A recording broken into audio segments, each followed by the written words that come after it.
Hi everyone, my name's Carissa Loof. I am an occupational therapist here at Michigan Medicine with the University of Michigan. I have a master's of occupational therapy that I received from Rockhurst University in Kansas City, Missouri. Here at Michigan Medicine, we are a teaching hospital. We are a level 1 trauma facility with stroke certification. Throughout our campus, we have probably about 1,000 beds between adult, pediatric, and the cardiovascular center. So we've got plenty of patients to see, plenty of different occupational therapists, physical therapists running around doing lots of things around here. So since the beginning of COVID-19, being that we are about 30 minutes outside of Detroit, which, as we all heard in the very beginnings, was kind of one of the hot spots following New York and all of the other places that have been hot spots. We kind of started with a 4-stage plan here at the hospital that started with ramping down operations of anything that was not COVID, in kind of the worry that we would also get overrun the way that Detroit had been. So plans for expanding our ICUs, expanding our moderate care beds. There was talk for a while about also creating a field hospital, which luckily didn't need to happen because we weren't overrun the way they thought. So that was kind of the initial plans, and then it was having COVID patients. We had many come in through the ER, but we also, being that we were here, Michigan Med, outside of Detroit's really hot zone, we took a lot of transfers from Detroit that were pretty severe cases, seeing that we have a lot of ECMO therapy available to us here. Actually just found out the other day that ECMO was created here at Michigan Medicine. So many of the transfers that we've taken have been very critical care patients that are here being consulted for the potential of being put on ECMO. So we've had lots of patients in the ICUs. The hospital actually developed what we call the RICU, which is our Regional Infection Containment Unit, which is a 50-bed intensive care unit that was built around the fact that they were going to be treating some of these really severely ill COVID patients. So then for us as occupational therapists and physical therapists, very quickly becoming ready to roll into those places that we weren't normally staffing. So creating that.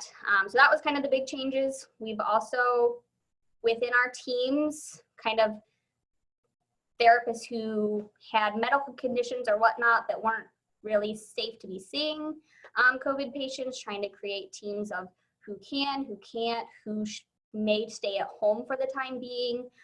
And then what's been really nice is we've been able to have inpatient therapists, inpatient rehab, and outpatient occupational therapists come join our team as their positions have kind of slowed with COVID.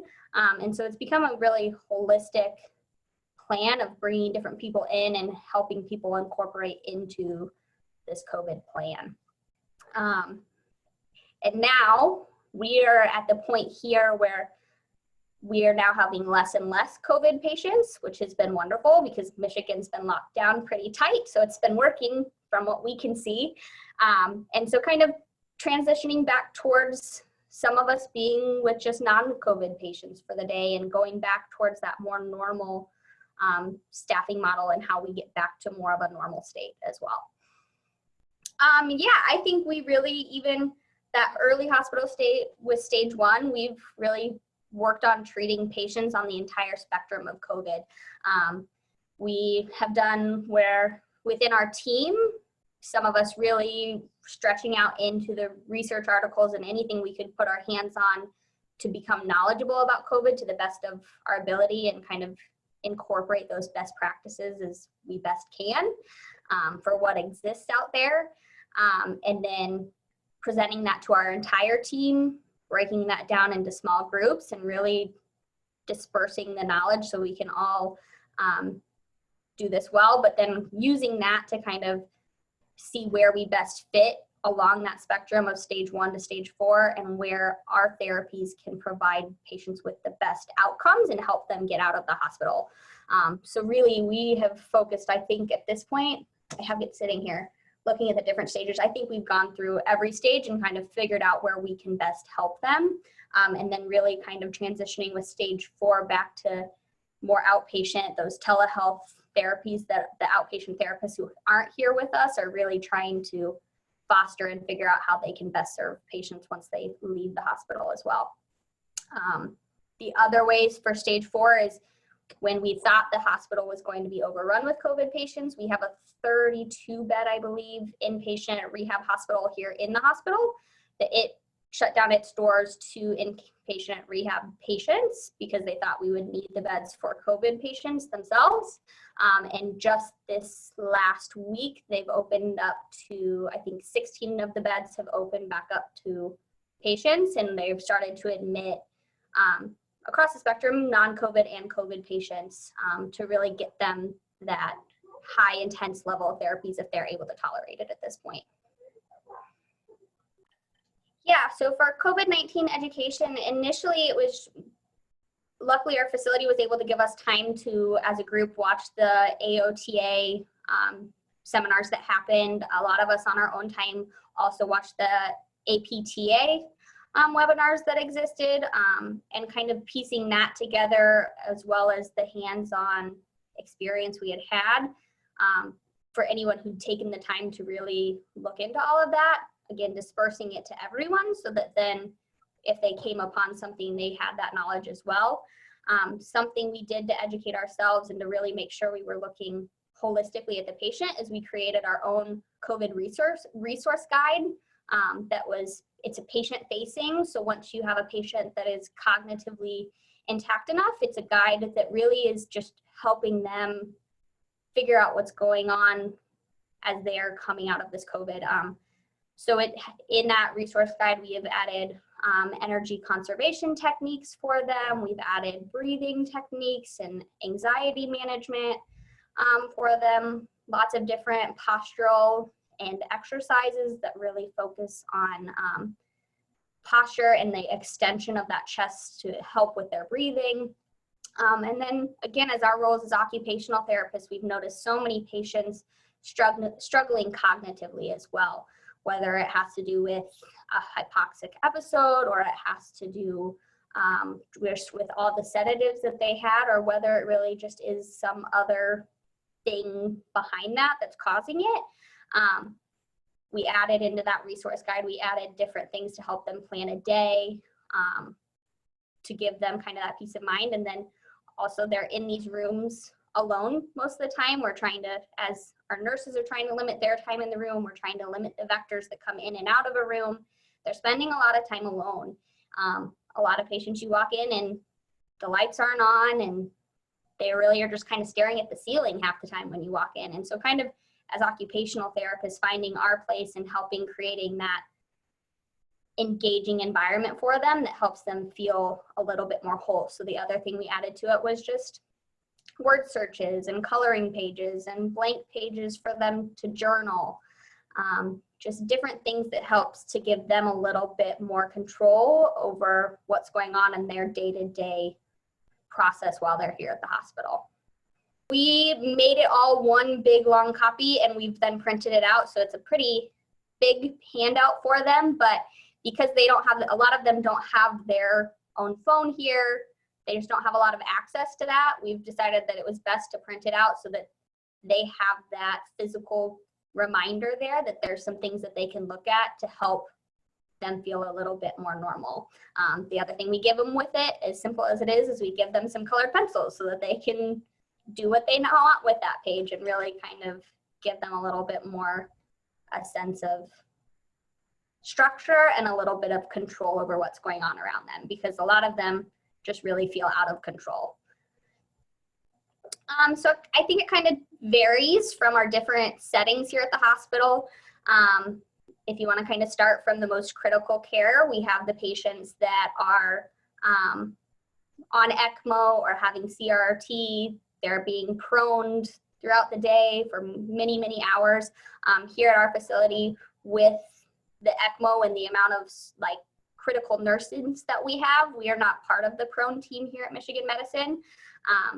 So they're taking care of that. So for that patient population is when we're not quite there, but as they're coming off the vent, their vent settings are being weaned is when we start to step back in once they can start to follow some commands and participate with us.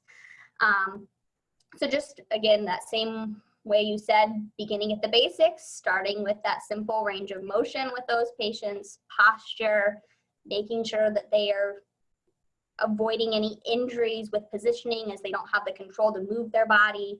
So the very basics there. And then really it is, like I've heard so many other therapists say, it's really that they have such low oxygen reserve and they have such low capacity for their endurance that it's really just those basics for endurance training, starting bed level with exercises, seeing once we're ready to move to edge of bed, making sure we can also tolerate them there at the edge of the bed. So it's a lot more vital management and being very, very aware of what's going on around you and what's going on with the patient.